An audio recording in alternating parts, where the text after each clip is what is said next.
Ever just like randomly stumble on a food blog and it's Yeah. like surprisingly good? Oh, yeah, totally. Happens to the best of us. So I recently found this one called Me So Hungry, run by this guy, Jason Lamb. Okay. And it's not your typical restaurant review thing. I mean, he does do some of that, but Right.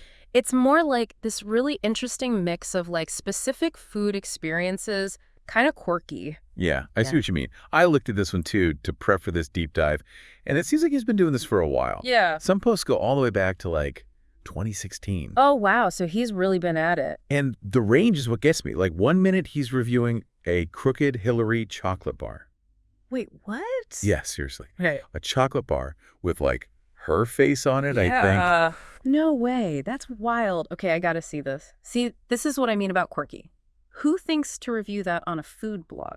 Right. It's unexpected. Yeah. But then he's also got posts about, like, practical stuff, like how to open a jar of pickles if you're struggling. Okay, so random, everyday food problems, too. I kind of love that. Like, he's not just some highbrow foodie, he's relatable. Would you expect to find pickle opening tips on a food blog? Honestly, no. But it totally works. Makes it feel more real, like he's just genuinely into all aspects of food. And he doesn't limit himself to just writing either. Some posts have videos. Oh, really? Yeah, I watched one where he compares the Impossible Whopper to the regular Whopper. Pretty funny, actually. Oh, man, I love a good taste test. Speaking of which, did you see the one where he tackles that Arby's Meat Mountain thing? You mean the sandwich that's like all the meats? That's the one.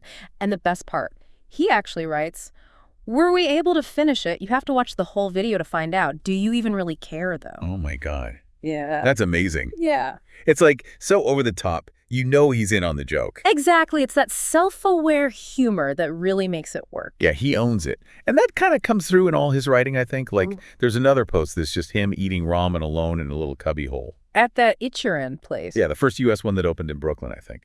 But it's the way he describes it, so Yeah. specific and visual, you can practically taste the broth. Totally. So what do you think this whole mix of like the chocolate bar, the ramen, the pickle jars, what does it tell us about the blog itself or even about Jason Lamb as like a food personality? I think it shows he's just really curious about food on like every level. Mm. And he wants to share those experiences. It's not about being trendy.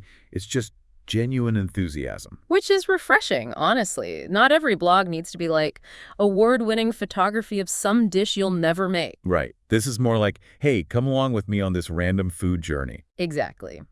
So, okay, to wrap this up. Me So Hungry. It's like a grab bag of food-related fun. You really never know what you're going to get when you click on a post. But it'll be interesting. Exactly. It reminds us that these everyday food adventures, they're everywhere, even in a pickle jar or a cubbyhole ramen spot.